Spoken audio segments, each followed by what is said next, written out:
Sigurnost nije samo reakcija na prijetnje. Sigurnost je sistem koji djeluje prije nego što opasnost postane stvarnost. Sigurnost je mreža ljudi, institucija i sistema koji svakodnevno, tiho i koordinirano čuvaju stabilnost Bosne i Hercegovine. Ministarstvo sigurnosti jača saradnju, unapređuje međunarodne odnose i stvara uslove za efikasniji rad sigurnosnih agencija i sigurniji život svih građana.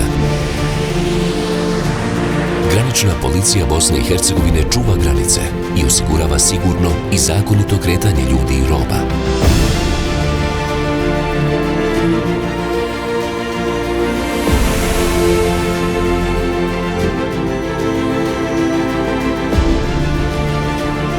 SIPA se bori protiv terorizma, trgovine ljudima, krijumčarenja droge i organizovanog kriminala.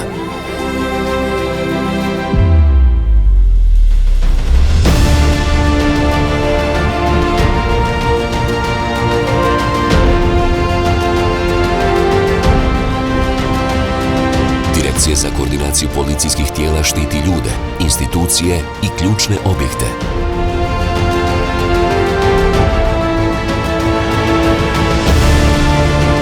Služba za poslove sa strancima upravlja migracijama i boravkom stranaca.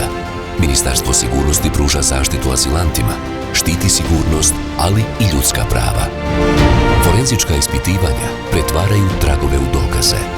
Nauka u službi pravde.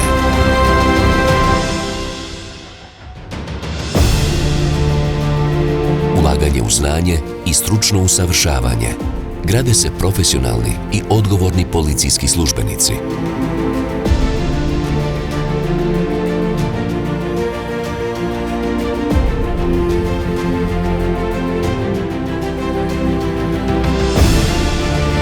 U kriznim situacijama i prirodnim nesrećama Ministarstvo sigurnosti koordinira odgovor sistema civilne zaštite. Brzo, organizirano, odgovorno. Međunarodni partneri, kroz razmjenu informacija i jačanje kapaciteta, doprinose efikasnijem i usklađenom djelovanju sigurnosnog sistema. Različite institucije, jedna misija, sigurnost koja povezuje Bosnu i Hercegovinu.